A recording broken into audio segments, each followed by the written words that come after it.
नमस्कार, good morning, बहुत स्वागत है आपका इंडिया गेट से फिट इंडिया का सुपर हिट बुलेटिन। आप देख रहे हैं, आपके साथ मैं हूं दीपिका यादव। नमस्कार, गुड मॉर्निंग, आप सबके साथ में मैं हूं साक्षी मिश्रा। तो देश और दुनिया की हर बड़ी खबर और साथ ही जो बम्पर जीत भारतीय जनता पार्टी को मिली है उसको लेकर के बड़ी खबरें लगातार हम आप तक पहुंचाएंगे। हर एक खबर राजधानी दिल्ली से आप तक पहुंचाएंगे। ठंड शुरू हो चुकी है यहाँ पर और इस कड़कती सर्दी में क्या कुछ वो ताजा खबरें हैं आप तक पहुंचाएंगे, तो बने रहिए हमारे साथ।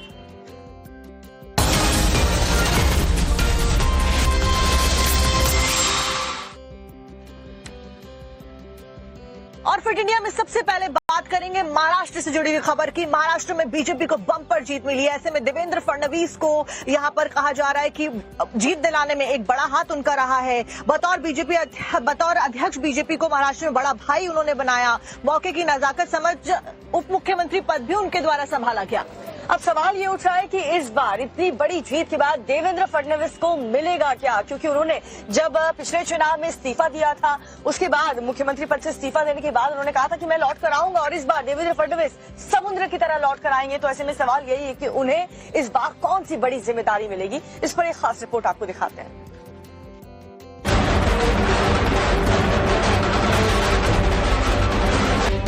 जोश है, जीत है, जश्न है, हर तरफ खुशी है और इस सब के बीच अब सिर्फ एक ही सवाल है कि कौन बनेगा महाराष्ट्र का महाराज।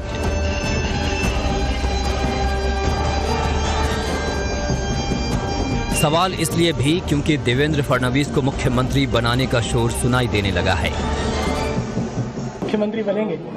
हाँ, उसमें इसमें तो कोई ये ही नहीं है, मुख्यमंत्री तो बनेंगे 100%। सुना आपने, ये है महाराष्ट्र के उप मुख्यमंत्री देवेंद्र फडणवीस की मां सरिता फडणवीस, जिन्होंने देवेंद्र फडणवीस को न सिर्फ बधाई दी है बल्कि मुख्यमंत्री बनने का आशीर्वाद भी दिया।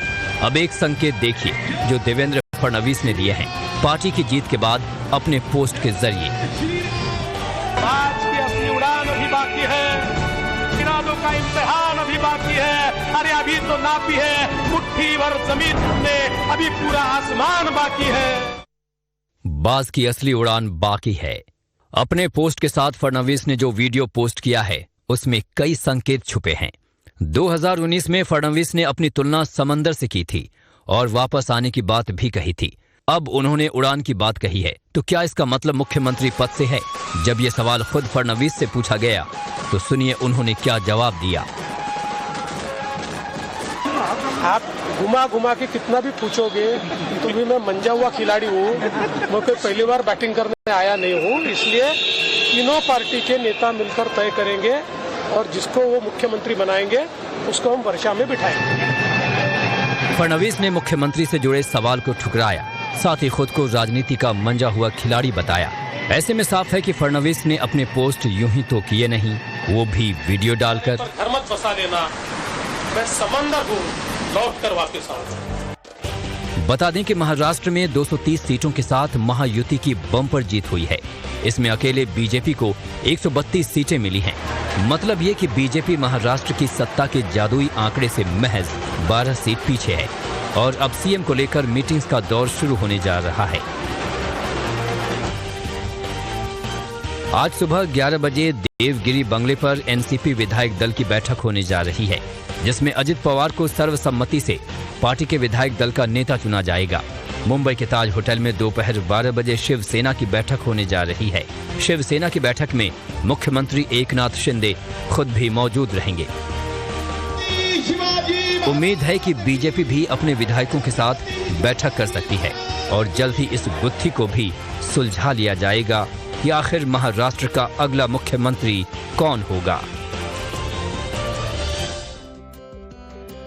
साक्षी, जिस तरह से महाराष्ट्र में महायुति को जबरदस्त जीत मिली है, ऐसे में सबके मन में अब यही सवाल है कि आखिर महाराष्ट्र का अगला मुख्यमंत्री कौन होगा।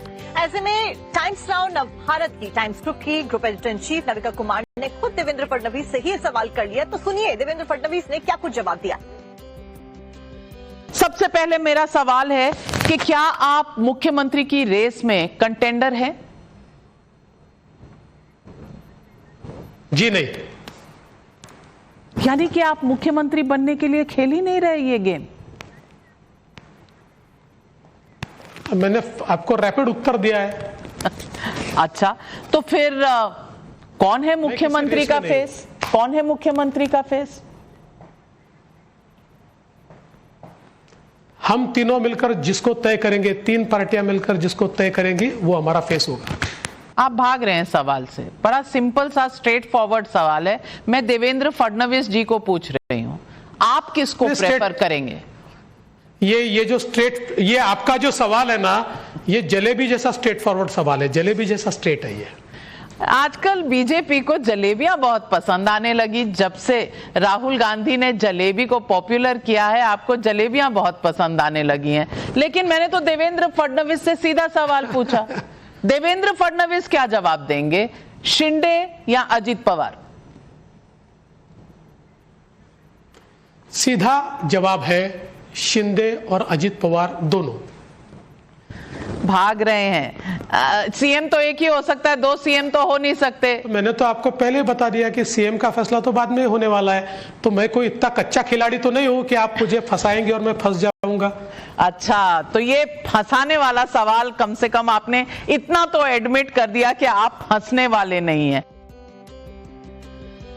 और महाराष्ट्र चुनाव में जीत हासिल करने के बाद बीजेपी मुख्यालय पहुंचे प्रधानमंत्री नरेंद्र मोदी, जहां पर तैयारियां हो रखी थी किस तरीके से जीत को सेलिब्रेट किया जाए। जी हाँ, प्रधानमंत्री मोदी ने बताया कि महाराष्ट्र देश का 6वां राज्य है जहां पर बीजेपी ने सरकार की हैट्रिक बनाई है। एक रिपोर्ट आपको दिखाते हैं।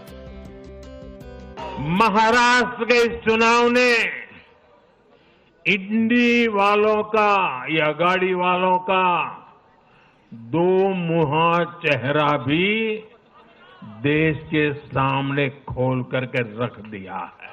कांग्रेस ने सत्ता के लालच में उनकी पार्टी के एक धड़े को साथ में तो ले लिया, तस्वीरें भी निकाल दी, लेकिन कांग्रेस का कोई नेता बाला साहब ठाकरे की नीतियों की कभी भी प्रशंसा नहीं कर सकती।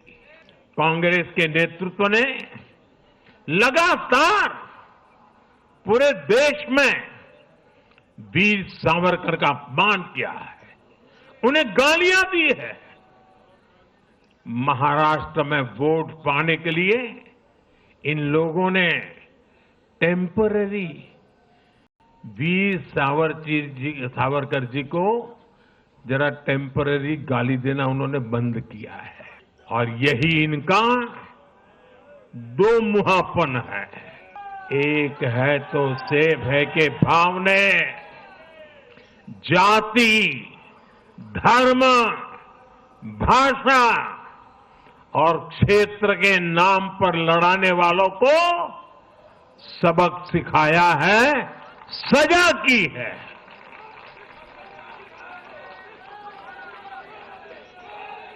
आदिवासी भाई बहनों ने भी भाजपा एनडीए को वोट दिया, ओबीसी भाई बहनों ने भी भाजपा एनडीए को वोट दिया, मेरे दलित भाई बहनों ने भी भाजपा एनडीए को वोट दिया।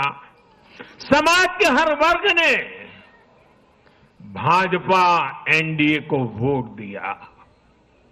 ये कांग्रेस और इंडी गठबंधन के उस पूरे इकोसिस्टम की सोच पर करारा प्रहार है, जो समाज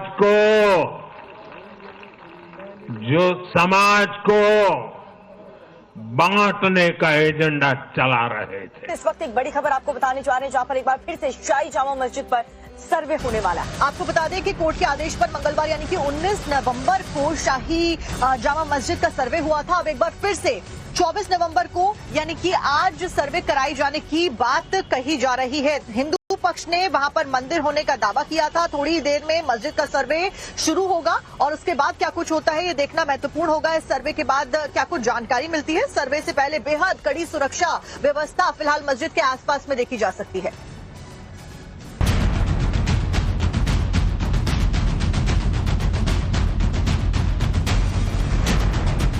संभल का संग्राम जारी है। मंदिर या मस्जिद, विवाद गहराता जा रहा है। इस बीच आज क्या होने जा रहा है ये जानना बेहद जरूरी है। तो चलिए हम आपको बता दें। आज सुबह 7 बजे से कोर्ट कमिश्नर सर्वे दोबारा शुरू होगा। पुलिस प्रशासन के सहयोग से आज फिर से सर्वे का काम किया जाएगा। 29 नवंबर को कोर्ट में सर्वे रिपोर्ट दाखिल की जाएगी। संभल की शाही मस्जिद विवाद पर सियासी आग फैलती जा रही है। हम आपको एक एक बयान से रूबरू कराएंगे, लेकिन इससे पहले संभल गैजेट के बारे में जान लीजिए। ये तस्वीरें संभल की हैं। इस तस्वीर में तीर्थराज संभल का मानचित्र अंकित है। मैप पर शक संवत 987 बिग और बोल्ड लेटर में लिखा है। और सबसे गौर करने वाला तथ्य ये है कि इस मैप में श्री हरि मंदिर का साफ साफ उल्लेख किया गया है। इस तस्वीर में दावा मिलता है कि करीब 950 साल पहले यहाँ श्री हरि मंदिर मौजूद था और इस मंदिर का बड़ा ही विशाल परिसर था। संभल गजट में लिखा है कि संभल बहुत पहले हिंदुओं के लिए एक पवित्र स्थल था और पुराने शहर के केंद्र में स्थित कोट पर भगवान विष्णु का एक प्रसिद्ध मंदिर था जिसे हरि मंदिर कहा जाता था। इसके निर्माण का श्रेय पृथ्वीराज, राजा जगत सिंह और राजा विक्रम सेन के पोते नाहर सिंह को दिया जाता है। ये मंदिर अब अस्तित्व में नहीं है और इसकी जगह मस्जिद ने ले ली है। इधर संभल की सच्चाई के सबूत पेश किए जा रहे हैं और इस पूरे मामले पर याचिकाकर्ता विष्णु जैन ने क्या दावा किया है ये भी जान लीजिए। बहुत जिम्मेदारी से कह रहा हूँ कि संभल में जो जामी मस्जिद है वो श्री हरिहर मंदिर हुआ करता था।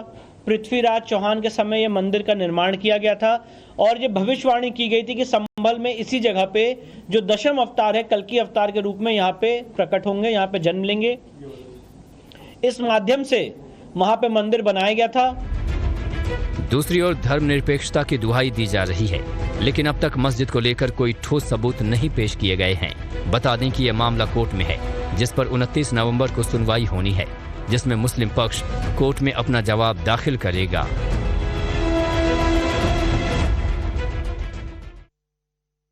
है ना? ज्यादा जानकारी लेकर गौरव श्रीवास्तव हमारे सहयोगी हमारे साथ में जुड़ गए। गौरव, फिलहाल क्या कुछ जानकारी है? पूरे अब सर्वे शुरू होने वाला है, कड़ी व्यवस्था भी कर दी गई सुरक्षा की, क्या कुछ अपडेट आपके पास? बिल्कुल, देखिए इस वक्त हम संभल की शाही जामा मस्जिद के बाहर ही मौजूद हैं। सबसे पहले मैं तस्वीरों को दिखा दूं।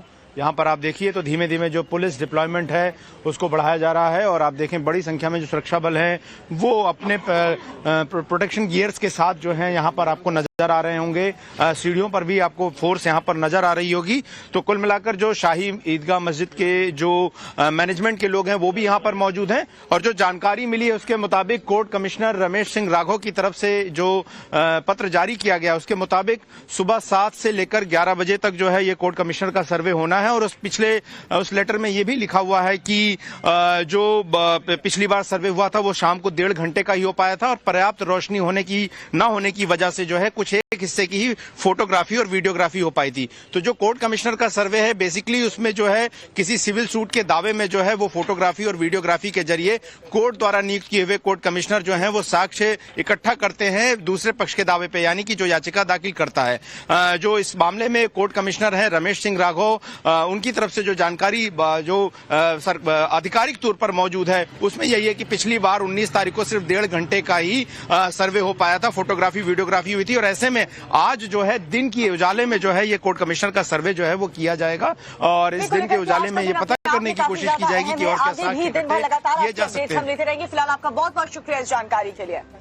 और इसी के साथ में फिट इंडिया में आगे बढ़ते हुए अगली खबर का रुख करते हैं। उपचुनावों से जुड़ी हुई बड़ी खबर कल जहां पर रिजल्ट सामने आए हैं, ऐसे में उत्तर प्रदेश को लेकर ये जानकारी आप तक साझा करते हैं कि उत्तर प्रदेश में बीजेपी की ऐसी लहर आई है इस बार कि 31 साल पुरानी जो मुस्लिम बाहुल्य सीट थी समाजवादी पार्टी की कुंदर की, उसके ऊपर भी बीजेपी ने जीत हासिल कर ली। ऐसे में बटेंगे तो कटेंगे के नारे का जादू साफ तौर पर दिखाई दे रहा है और साथ साथ में किस तरीके से बीजेपी ने जीत हासिल करी, योगी आदित्यनाथ के नारे की वजह से अखिलेश यादव को किस तरीके से नुकसान हुआ, आपको दिखाएंगे। जी हाँ, लोकसभा चुनाव के बाद यूपी में हुए इस इलेक्शन में योगी की साख को और भी ज्यादा मजबूत करने वाले हैं।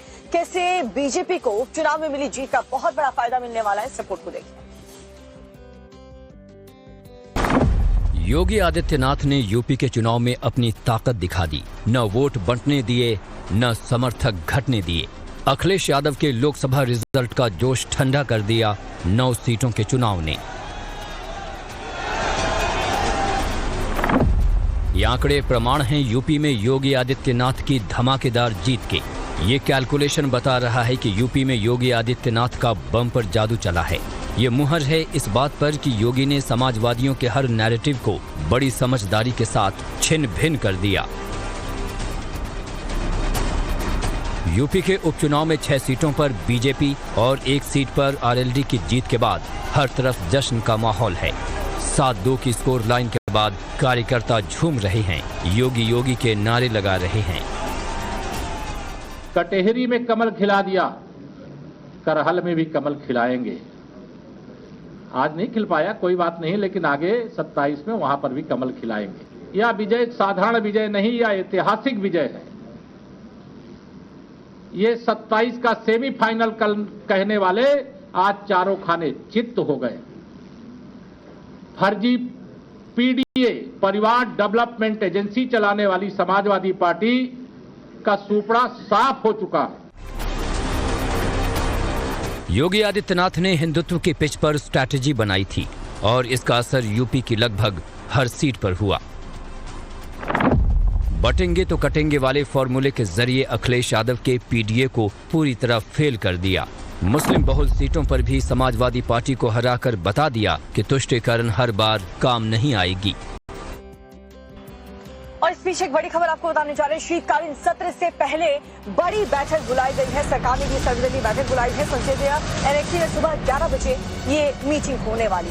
आपको बता दें कि आज 24 नवंबर है, ऐसे में आज ये बैठक बुलाई गई है। कल यानी कि 25 नवंबर से संसद का शीतकालीन सत्र शुरू होने वाला है, जो कि 20 दिसंबर तक चलने वाला है। उसी को लेकर आज ये सर्वदलीय बैठक बुलाई गई, जिसमें कई मुद्दों के ऊपर चर्चा होनी है। 24 नवंबर को संसद में ये सर्वदलीय बैठक बुलाई गई है।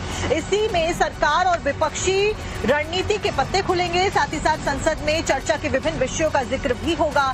अब क्या कुछ चर्चा की जाती है देखना महत्वपूर्ण होगा। बैठक की अध्यक्षता रक्षा मंत्री राजनाथ सिंह के द्वारा की जाएगी। 20 दिसंबर तक संसद का शीतकालीन सत्र चलने वाला है।